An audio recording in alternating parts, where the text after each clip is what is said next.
Hello everyone, welcome back to my channel. కిచెన్లో మనకి vegetable cutting time ఎక్కువగా పడుతుంది కదా. ఇంకా అందులో ఆనియన్స్ కట్ చేస్తున్నామంటే ఇంకా కంపల్సరీగా ఏడవలసిందే. మనకి చాపింగ్కి కూడా టైం ఎక్కువగా పడుతుంది కదా. అందుకోసమని అయితే నేను ఈ మాన్యువల్ వెజిటేబుల్ ప్రెస్సింగ్ చాపర్ని అయితే యూజ్ చేస్తున్నాను.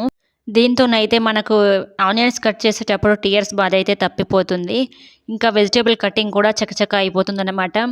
మనకు దీనికి ఎలాంటి కరెంట్ అవసరం లేదు, ఛార్జింగ్ పెట్టుకోవాల్సిన పని లేదు. మనం మాన్యువల్గా యూజ్ చేసుకోవచ్చు ఎప్పుడు పడితే అప్పుడు. ఇంకా ప్రోడక్ట్ క్వాలిటీ విషయానికి వస్తే మనం 10/10 ఇవ్వచ్చు. మనకు మంచి స్ట్రాంగ్ ప్లాస్టిక్తోనైతే ప్రొవైడ్ చేశారు. ఇంకా ప్రొవైడ్ చేసిన బ్లేడ్ కూడాను మనకు మంచిగా ఉందన్నమాట. మనకి ఈ విధంగా లాక్ చేసి అయితే వస్తుంది చూడండి. లాక్ ఓపెన్ అవ్వగానే ఈ విధంగా పైకైతే వచ్చేస్తుంది. కొంచెం కేర్ఫుల్గా ఉండండి, టక్కన వచ్చేస్తుంది. ఇంకా నేను ఇప్పుడు ఇందులోనైతే మీకు ఆనియన్స్ వేసి చాప్ చేసి అయితే చూపిస్తాను.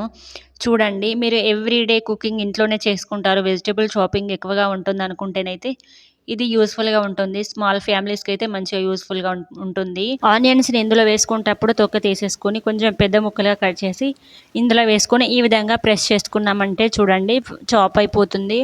మనకు పీసెస్ ఏ సైజులో కావాలనుకునే దాన్ని బట్టి మనం ఆ విధంగానైతే చాప్ చేసుకోవాల్సి ఉంటుంది. కొంచెం పెద్ద సైజులో అంటే 2-3 టైమ్స్ అంటే సరిపోతుంది.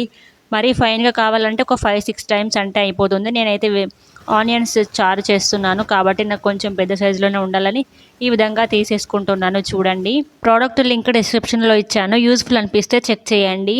మరొక మంచి యూస్ఫుల్ ప్రోడక్ట్తో నెక్స్ట్ వీడియోలో కలుద్దాం. Until then bye. ఇలాంటి మంచి యూస్ఫుల్ వీడియోస్ కోసం సబ్స్క్రైబ్ చేసుకోండి. Thank you.